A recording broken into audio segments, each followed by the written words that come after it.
Olá, boa tarde, tudo bem? Bem-vindo a mais um estudo bíblico virtual. Semana passada peguei uma gripe forte e por isso não realizei o estudo. Tivemos uma sessão musical. Muito obrigado a todos vocês que assistiram. Espero que você tenha sido edificado através das canções, das músicas que foram apresentadas. Quero voltar a meditar com você na palavra de Deus no livro de 2 Reis. Abra sua Bíblia, por favor, em 2 Reis, capítulo 2. Porém, antes, vamos orar. Senhor, muito obrigado pelo privilégio que temos de agora estudar Tua Palavra novamente. Abre nosso coração e nossa mente para que possamos, Senhor, ouvir de Ti e aprender as lições que Tu tens para nós. Em nome de Jesus. Amém. Amém. Glória a Deus. Temos estudado sobre a vida de Elias, a quem temos chamado aqui dos nossos estudos de o profeta do fogo e da água. Nós podemos dizer o mesmo a respeito do profeta que o sucedeu, o profeta Eliseu, que também foi um profeta do fogo e da água, como veremos. Porém, seria mais apropriado chamá-lo de o profeta da porção dobrada. Por quê? Vá comigo a Bíblia agora, 2 Reis, capítulo 2, a partir do versículo 8. Então Elias pegou o seu manto, enrolou-o e bateu com ele nas águas, as quais se dividiram para os dois lados, e ambos passaram em seco. Quando eles tinham passado o Jordão, Elias disse a Eliseu: diga o que você quer que eu faça por você antes que eu seja levado embora. Eliseu disse: quero receber por herança porção dobrada do seu espírito. Elias respondeu: você fez um pedido difícil, mas se você me vir quando eu for levado embora, será como você pede. Porém, se você não me vir, não será assim. Enquanto iam caminhando e falando, eis que um carro de fogo, com cavalos de fogo, os separou um do outro, e Elias subiu ao céu no redemoinho. Ao ver isso, Eliseu gritou: meu pai, carros de Israel e seus cavaleiros. E nunca mais ele viu Elias. E pegando a sua própria roupa, rasgou-a em duas partes. Então levantou o manto de Elias, que havia caído, e voltou para a margem do Jordão. Pegou o manto de Elias, que havia caído, bateu com ele nas águas e disse: onde está o Senhor, Deus de Elias? Quando ele bateu nas águas, elas se dividiram para os dois lados e Eliseu passou. Eliseu, o profeta da porção dobrada. Por que porção dobrada? Porque vemos neste texto, e já mencionamos algo sobre isso na semana passada, que antes de Elias subir aos céus, essa carruagem de fogo, esse redemoinho, ele diz a Eliseu que ele pode pedir o que ele quiser, que ele faça por ele. E ele diz: eu quero a porção dobrada do seu espírito. Isso não quer dizer que ele queria uma unção dobrada. Conforme vimos, é um costume hebraico, em que quando o pai está para deixar a herança para os filhos, ele normalmente dá uma porção dobrada ao filho mais velho, ao primogênito. Por exemplo, se o pai tem 4 filhos, ele divide a porção em 5 partes, e o filho mais velho herda 2 partes, enquanto os outros irmãos herdam uma parte do que sobra, cada um. Então ele pede a Elias esta bênção: eu quero ter uma porção dobrada. Eu creio que o que ele está pedindo aqui é o seguinte: eu quero a mesma unção que você, Elias. Eu quero ser usado por Deus da mesma maneira que você. Eu creio que este é o maior pedido que alguém pode fazer ao homem de Deus: ser usado como ele. Eu quero ser usado como você. Eu quero ser usado por Deus da mesma maneira que ele usou você, para pregar a palavra de Deus com ousadia, para fazer a obra de Deus com ousadia, para ensinar a Bíblia com ousadia, para evangelizar com ousadia, para fazer tudo quanto Deus me chamou a fazer com ousadia, com poder, o mesmo poder que você meu discipulador, o mesmo poder que você, meu mestre, o mesmo poder que você, meu líder, tem. Foi isso que Eliseu pediu a Elias. Vamos voltar um pouquinho aqui no tempo. Elias, como eu disse, é o profeta do fogo e da água. Mais uma vez nós vemos água e fogo no ministério de Elias, bem no finalzinho do seu ministério. Quando ele chega ao Jordão, Elias pega o seu manto e bate com ele na água do Rio Jordão. E o Rio Jordão se abre. E eles passam em seco para o outro lado. É ali que Elias é arrebatado, aparentemente por um carro de fogo, puxado por cavalos de fogo e num redemoinho. E ele é levado aos céus. Então vemos mais uma vez água, o Rio Jordão se abrindo e fogo, o arrebatamento de Elias aos céus. Agora começa o ministério de Eliseu. E qual é a primeira coisa que ele faz?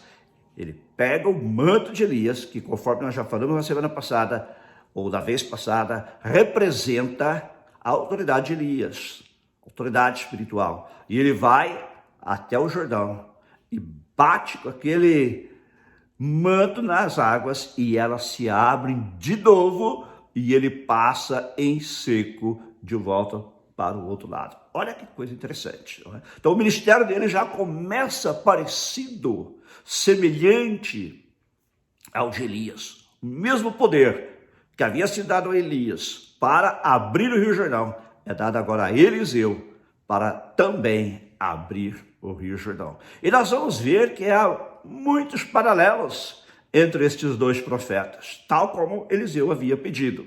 Vamos lá, vamos explorar a vida e o ministério do profeta Eliseu. Assim como Elias havia ministrado a reis e havia profetizado sobre reis, também Eliseu. Eliseu ministrou a reis e ministrou sobre reis e também a oficiais desses reis.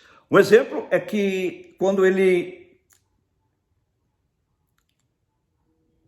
profetiza que os reis de Judá, Israel e Edom venceriam os moabitas. Isso está em 2 Reis, capítulo 3.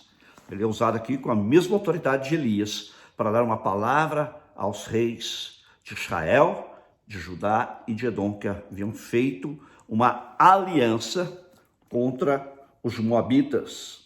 E ele diz que eles vencerão, o que de fato aconteceu.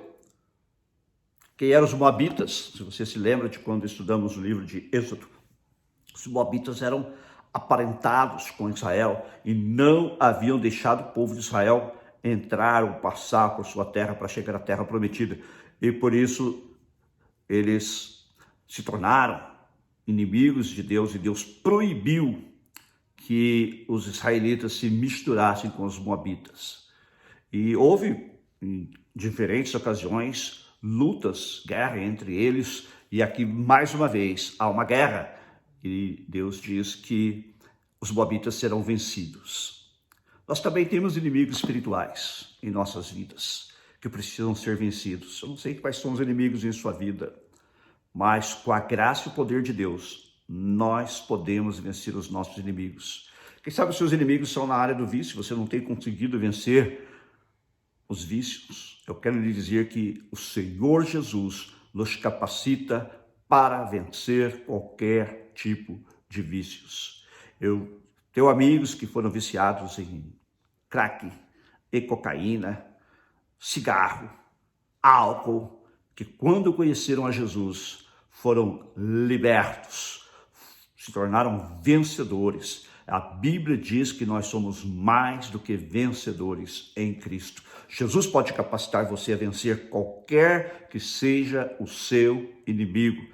Talvez não seja um vício, mas seja algum outro problema com o qual você lida e você não consegue vitória. A Bíblia diz que eu posso todas as coisas naquele que me fortalece. Jesus me capacita para lidar com todas as situações e ser vencedor.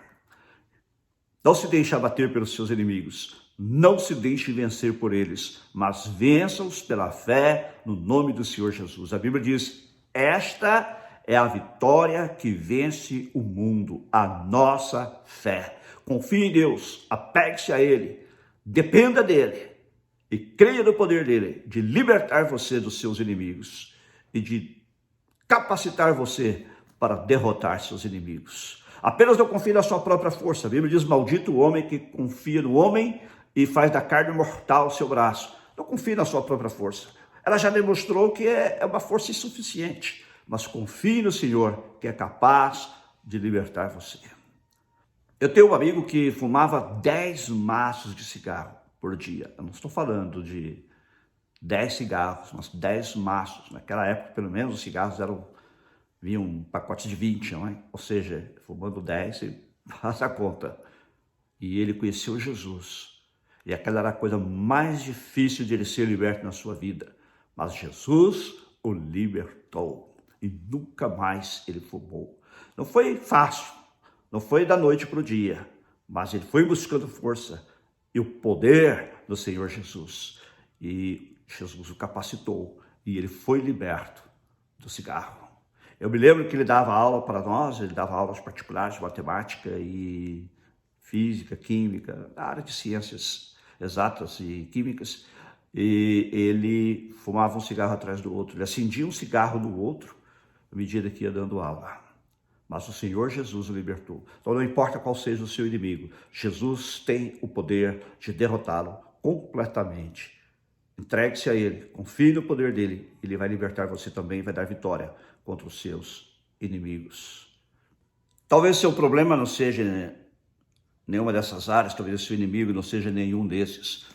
Quem sabe você está enfrentando um desses inimigos mencionados aqui pelo apóstolo Paulo em Gálatas, capítulo 5, onde ele fala das obras da carne. Quem sabe o seu inimigo ou seus inimigos são imoralidade sexual, impureza, libertinagem, idolatria, feitiçarias, inimizades, rixas, ciúmes, iras, discórdias, divisões, facções, invejas, bebedeiras, orgias e coisas semelhantes a estas. Entregue-se ao Senhor Jesus, confie nele. Ele tem o poder de derrotar os inimigos que te prendem, que te têm derrotado até aqui, que você não tem conseguido vencer. Jesus é todo poderoso e é Ele quem vence em nós e vence por nós. Entregue-se completamente ao Senhor e confie nele. Uma outra área em que o ministério de Eliseu foi muito parecido com o ministério de Elias foi na área da provisão miraculosa, da provisão sobrenatural. Em 2 Reis, capítulo 4, nós lembramos que havia uma mulher viúva de um dos discípulos dos profetas e ela clamou a Eliseu dizendo: o meu marido, seu servo, está morto. O Senhor sabe que esse seu servo temia o Senhor Deus, mas veio o credor para levar os meus 2 filhos como escravos. Naqueles dias era possível, se você não conseguisse pagar uma dívida, que você ou seus filhos fossem levados como escravos e trabalhassem como escravos até que o valor da dívida fosse saldado. E essa mulher está desesperada. O marido dela, que tinha falecido, era um discípulo dos profetas, ele estava estudando na escola dos profetas. E ela foi lá e clamou a Eliseu. Meu marido temia o Senhor Deus, mas agora, olha aí, estou numa situação de penúria e os credores vão levar meus filhos como escravos. E Eliseu perguntou à mulher: o que posso fazer por você? Diga-me o que é que você tem em casa. Ela respondeu: esta sua serva não tem nada em casa a não ser um jarro de azeite. Então Eliseu disse: vá, peça emprestadas vasilhas a todos os seus vizinhos, vasilhas vazias, muitas vasilhas. Depois, entre em casa, feche a porta atrás de você e dos seus filhos e derrame o azeite em todas aquelas vasilhas. Põe à parte as que forem ficando cheias. A mulher foi embora dali, fechou a porta atrás de si e dos seus filhos. Esses lhe passavam as vasilhas e ela as enchia. Quando todas estavam cheias, ela disse a um dos filhos: traga-me mais uma vasilha. Mas ele respondeu: não há mais vasilha nenhuma. E o azeite parou. Então ela foi e contou ao homem de Deus. Ele diz: vá, venda o azeite e pague a sua dívida. E você e os seus filhos vivam do que sobrar. Muito semelhante àquele milagre que Elias fizera, em que ele provera também para uma viúva e seu filho. Você se lembra? Você se lembra da farinha que não se acabava, do azeite que não terminava? Agora aqui é uma situação muito parecida. Milagre parecido, não? Um grande paralelo entre os dois aqui. Neste caso aqui, Eliseu manda que a mulher vá e pegue vasilha emprestada de todos os seus vizinhos. E ela pega aquele pouquinho de azeite que ela tem na casa dela e começa a derramar naquelas vasilhas, e o azeite não acaba. O azeite não acaba até que todas as vasilhas tenham sido cheias. E agora Eliseu diz a ela: agora você vá, venda este azeite, pague todas as dívidas e viva do resto. Viva do que sobrar. Que bênção, que coisa tremenda. A mulher virou uma empresária na área de azeite. Eu gosto muito de azeite, não sei se você gosta. Um dos meus azeites preferidos, inclusive, é o azeite de Portugal. Parece que ele é um pouco diferente do italiano que se vende muito por aqui.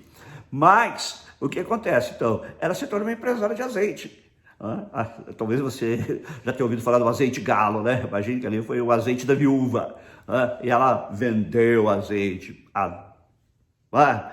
pra caramba e ficou bem de vida. E ela e seus filhos viveram com o resto, porque imagina o resto quanto era muita coisa, até que a vida dela se equilibrasse. Olha que coisa tremenda. Este é o Deus a quem nós servimos, o Deus da provisão.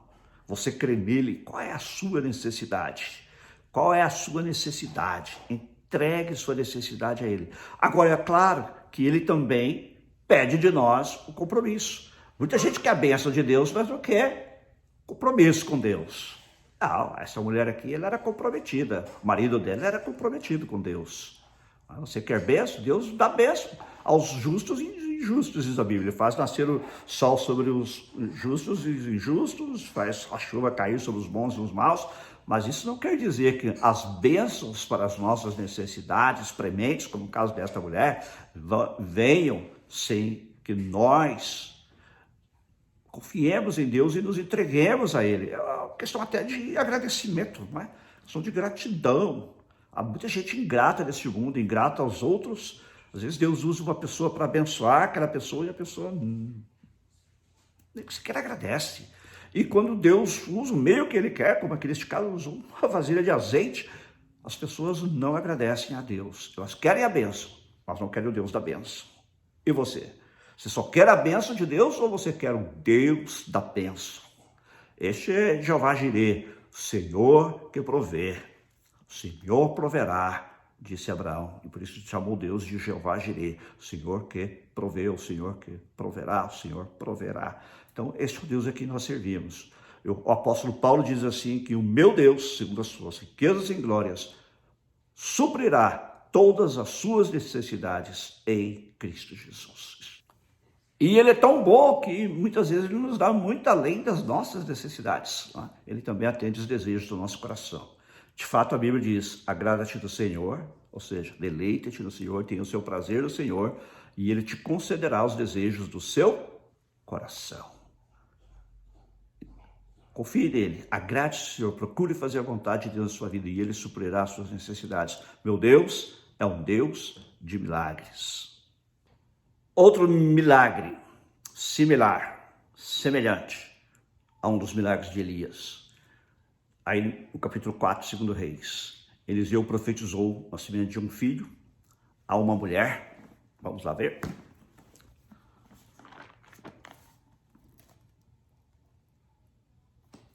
Aí a partir do versículo 8, essa mulher era uma sunamita, significa que ela era de Sunem. E anos depois, quando o filho daquela mulher morreu, ele o ressuscitou. Lembra-se de Eliseu, que ressuscitou o menino? o filho da viúva de Sarepta. Agora é a vez de Eliseu, e ele faz o mesmo poder. Nosso Deus é um Deus que não muda. Nosso Deus é um Deus que continua com o mesmo poder. Ele tem poder de ressuscitar mortos. Talvez você nunca tenha visto um morto ressuscitar, mas ele tem poder de ressuscitar mortos. Há vários relatos de pessoas que foram ressuscitadas depois de mortas. E aqui nós vemos o poder de Deus em ação.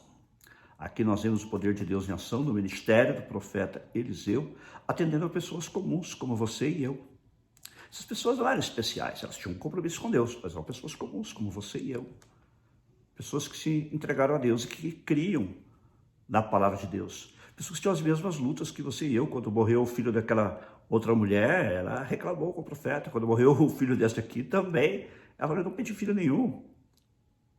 E agora meu filho morreu, o que vou fazer? Tipo assim, a culpa agora é sua, a culpa é do seu Deus. Mas Deus usou Eliseu. Pessoas como você e eu, pessoas de carne e osso, são abençoadas por Deus em todos os dias nesta terra. Que você também possa ser abençoado por Deus. Que você também possa andar com Deus. Que você também possa conhecer a Deus pessoalmente.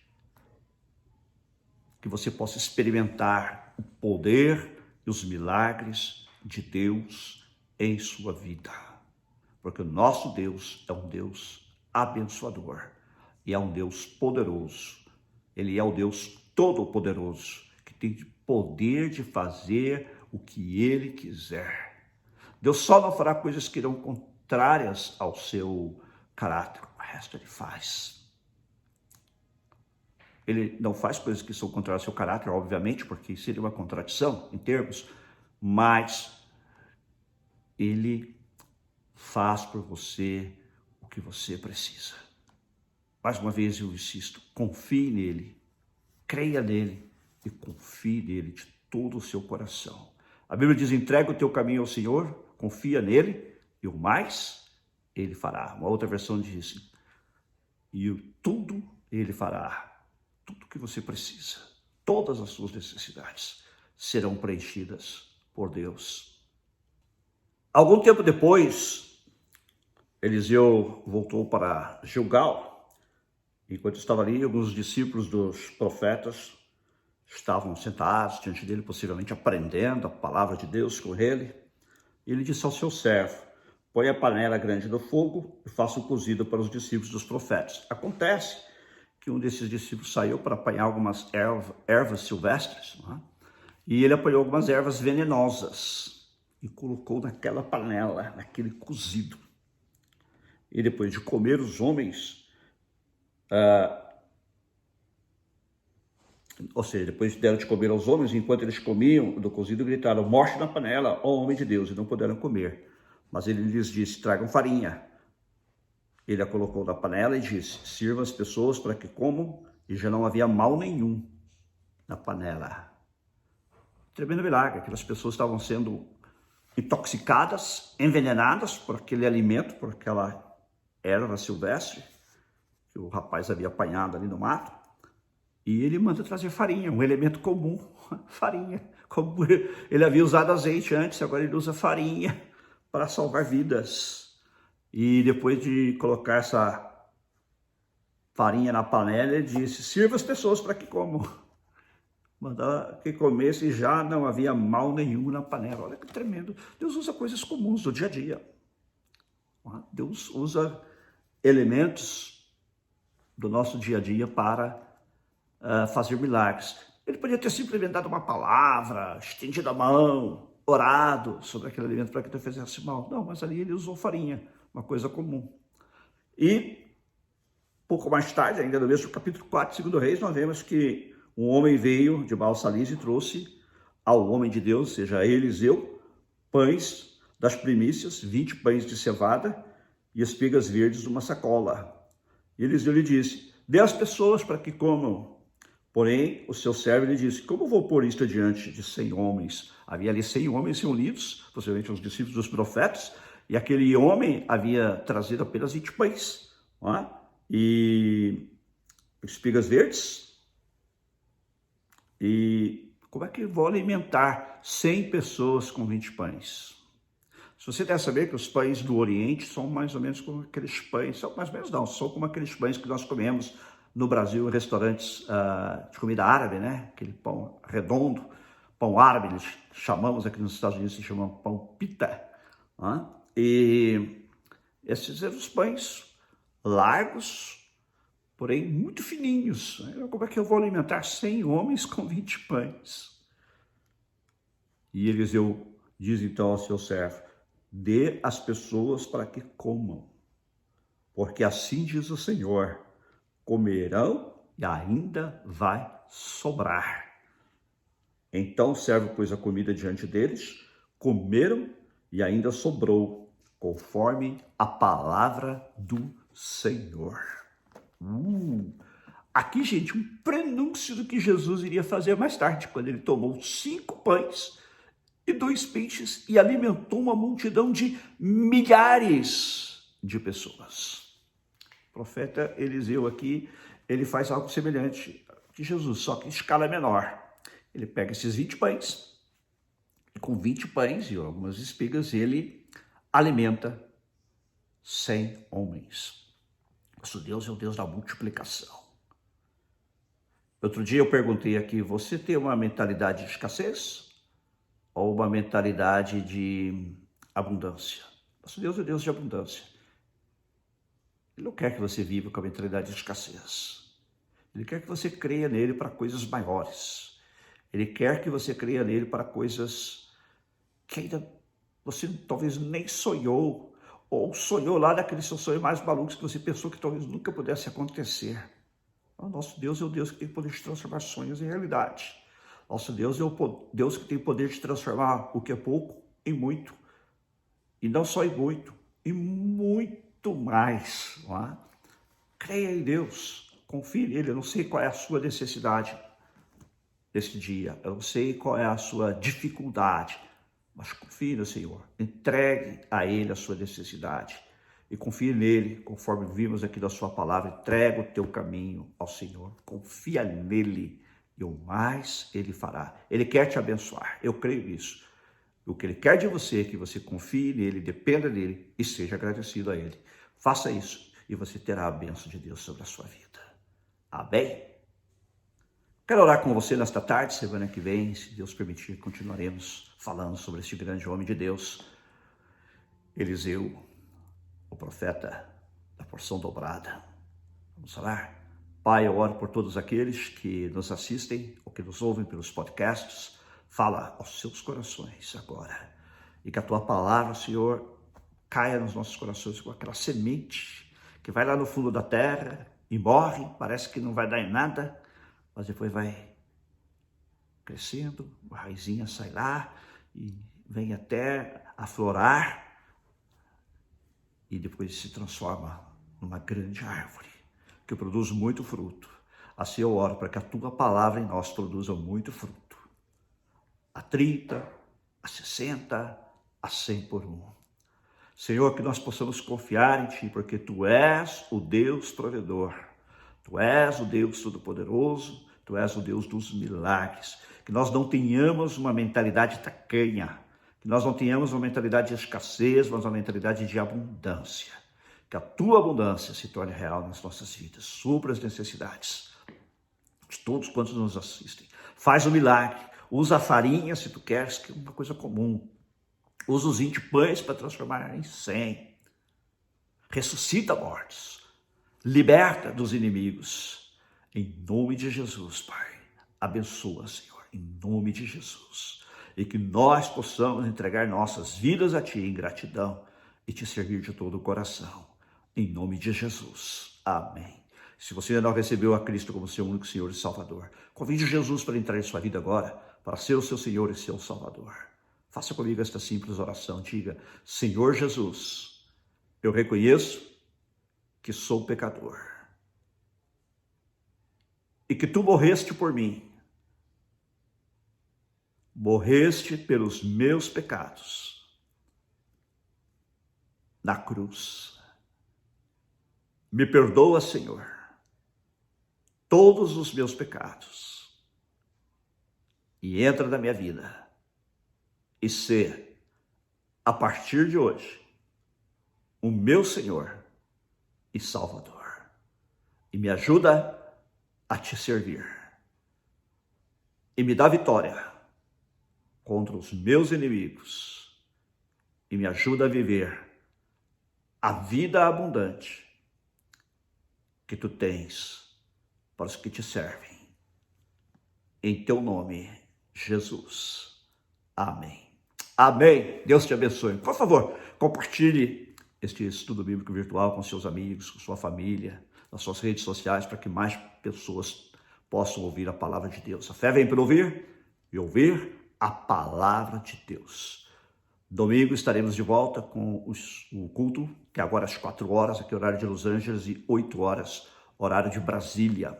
Você pode assistir talvez em outro horário, se você estiver ocupado no domingo à noite, porque fica gravado tanto no Facebook como no YouTube, também em praticamente todas as plataformas principais de podcast, onde você pode ouvir a mensagem da palavra de Deus.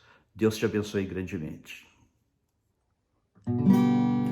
O Senhor é o meu pastor, nada me faltará. O Senhor é o meu pastor, em pastos verdejantes Ele me fará repousar junto às águas de descanso, me pastoreará, transformará minha alma, me guiará pelas veredas da justiça, por amor de seu nome. O Senhor é o meu pastor, nada me faltará. O Senhor é o meu pastor.